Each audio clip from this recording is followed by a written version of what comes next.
Good afternoon, good morning, good evening, everyone. My name is Paul Young. I'm going to walk you through financial analysis and planning, specifically having discussions around building the right model. Here's a brief bio about myself. I'm a CPA with over 35 years experience. I've worked equally, almost equally, between working with the offices of finance, preparing reports, as well as supporting clients and partners on the data journey to drive better decisions based on data. Here's my agenda. I'll talk about modeling, I'll talk about tools itself, automation, and challenges. So when we talk about FP&A, and you really look at it at a holistic view, you're talking about data. And data can come from multiple sources of data, whether that's the accounting or transactional system, which can be an ERP or accounting software, whether that's pulling the data from a data warehouse where you've got sales invoice information in terms of how you structure it, accounts receivable stuff to build in. But it's all about data. Now, the key with data is you need to model that data and establish the right clear objectives and goals with that data. And typically, what you do is you have it at a business unit level and a corporate level, so they're effectively communicating. And that's what these things are showing here in terms of bullet point one and bullet point two. And the key is using that data and model off it. Whether you look at AI, artificial intelligence, or whether you're looking at a combination of time series, you're looking at the data to come up with the big models to drive the outcome, which is profitability, operating income, where you have some control that roll up in terms of the overall performance. You also want to develop insightful reports. A report's only as good that it's using it. I've worked with many clients that have built ad hoc reports and other reports. And the problem they had is a lot of them they never hardly used. So one of the things you want to do is you want to be very tactical in the reports you do, and you also want to be very clear that this is the information, the central point that you're going to be using, and it's referenced to that. Like the whole saying is a single version of the truth. This gives you an idea, basically, confidence in that data.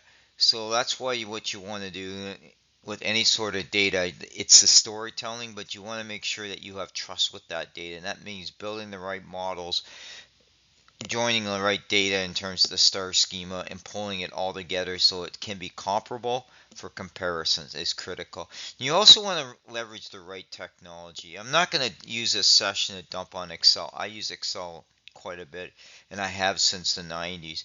But the critical is understanding the pitfalls with Excel and understanding the overlay in terms of the overlapping of how best to use OLAP, which is multi-dimensional cues, as part of the overall reporting. And like anything else throughout my career, you pull the numbers again, and you need to work with various teams, whether that's at the corporate level or at a business unit, to collaborate to drive the best decisions for all stakeholders involved. Now, this chart gives you a little bit of on Excel. Excel was always designed to kind of dump, do analysis, and that's why they constantly modify the pivot tables and stuff like that to work with it. However, when you're dealing with large data sets and trying to refresh in like near real time, it isn't always the most beneficial tool to that. And as an FEA person, you want to be working with the most reliable data, upfront data, and you want to be able to model it accordingly. And that's where you're going to be getting into it. It doesn't mean you don't use an Excel add-in with it. It just means that you want to use more power behind the business analytical tools. And that's what it's saying here in terms of complexity integrations where BA stands, business analytic tools stand out. You can't have a discussion around FP&A without talking about automation. So typically at a month end, you have a cycle in terms of how the data is processed in the GL until you finally sign off and close the GL. That information then can be, the FP&A team can basically then go each day to look at specific things because they know what's in the GL. What you want to do is automate that data that comes in so you're working with your baseline data and you're modeling out in terms of your forecasting, because you have to commit on your reforecasting in as part of working with your team within the business unit, and you want to automate that. That's what it's basically saying on the far right. And then the left, the right, the far left. On the right side, it's talking about selecting the right tool. And there's a lot of tools out in the business analytics space. I'm not going to pick specifically a tool. That's really up to your discretion to work with a qualified business partner to select that. But they all have the same under the covers, which is their ability to model, their interfaces are Excel, or they typically have a web interface. But really, it's ease of use and the ability to work with data is critical. You want to have a strategic approach to how you do things in terms of automation where it makes the most sense to pull it in.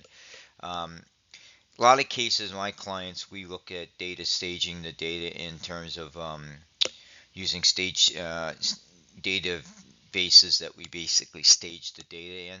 Because a lot of organizations don't want IPs or ports left open, so they want to have a job process to basically automate that data flow into the model so that you're able to pull. But it also allows you to, if you needed to work with, say, a custom report, a CSV file or something, you could download it, pull it into a sheet, and work with it accordingly. You also want to have a dashboard into performance and optimization. Like, you're not going to look at a 50,000 SKU and basically budget at that level. So you have to look at the granularity and look at how you optimize. And you're going to see certain things in that area as well. The top challenges facing it, you want to look at basically with the disparating systems and how to pull everything together. That's why I recommend that you look at how you stage data, but you should be working with the stakeholders from the top level down to the business unit level to come up with the right data strategy in terms of how you modernize your data strategy for better ingestion of the data as part of working with financial and business modeling. Here's a sample of a business unit statement. I just picked on this is because the balance sheet itself and even some of the income statement stuff are only kept at a certain level at the business unit level. And these are targeted for many reasons. One is they're comparable. So when you're comparing a business unit that might have small branches, you're looking at key metrics like sales per day. You're looking at margin mix, AR, DSO, because they're consistent regardless of the size. So you want to make sure that you're comparable before you make comparisons. This gives you an idea of a scorecard. As you can see, there's dials in it. There's actually embedded summary financial statements. Now the key with them is you want to format these accordingly, because the intersection point of pulling these things inside a grid can have performance. So you want to really think it out how you build these dashboards and how you manage them accordingly in terms of the refresh.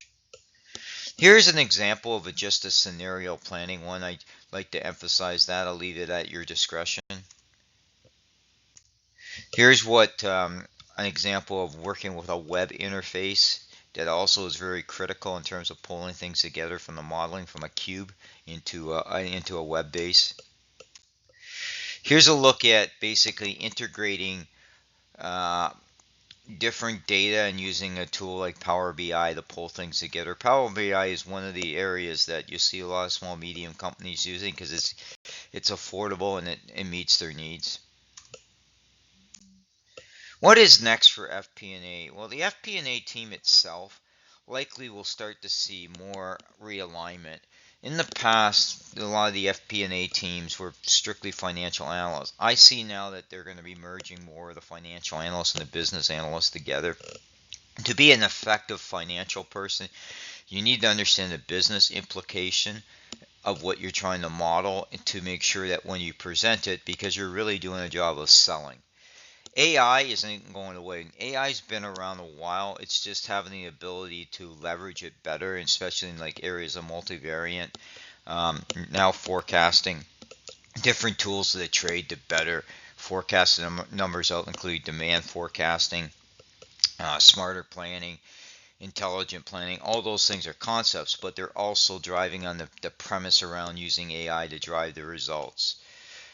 I also recommend constantly to my clients is to constantly do a model review as well.